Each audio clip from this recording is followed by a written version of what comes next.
পবিত্র মাহে রমজান উপলক্ষে সংযুক্ত আরব আমিরাত রেড ক্রিসেন্টের অর্থায়নে ঢাকা সংযুক্ত আরব আমিরাত দূতাবাসের ব্যবস্থাপনায় ও বেসরকারি এনজিও সংস্থা ইউনাইটেড ওয়েলফেয়ার সোসাইটির সহযোগিতায় আনোয়ারা বখতিয়ারপাড়া গ্রামের 180 পরিবারের মধ্যে ইফতার সামগ্রী বিতরণ করা হয়।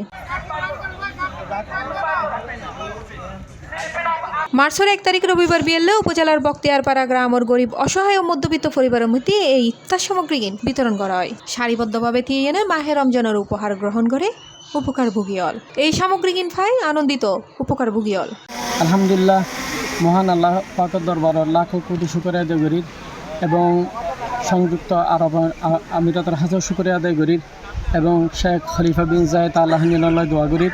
প্রতি বছরের মতো সংযুক্ত আরব আমিরাতের পক্ষতুন এবছর আর বখতিয়ারপাড়া আনোয়ারার গ্রামের মধ্যে 180 পরিবারের এই ইফতার ফুড প্রোগ্রাম বিতরণ করা গিয়ে এই সামগ্রী কিনুত রয়ে 25 কেজি চাইল, 5 লিটার তেল, 5 কেজি পেঁয়াজ, 5 কেজি চিনি, 5 কেজি চানাবুট, 2 কেজি খেজুর, 500 নুডলস, 500 সেমাই ও 5 কেজি লবণ সহ অন্যান্য সামগ্রী।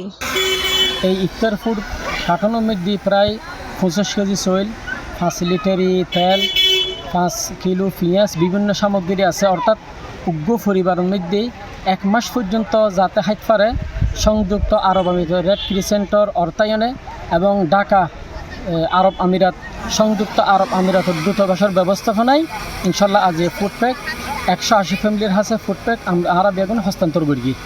এই সমস্ত উপকারভোগী হলের মধ্যে ইফতার সামগ্রী তুলে দেয় বেসরকারি এনজিও সংস্থা ইউনাইটেড ওয়েলফেয়ার সোসাইটির secretary general Abu Hanifa Numan. C+ TV, Chittagong.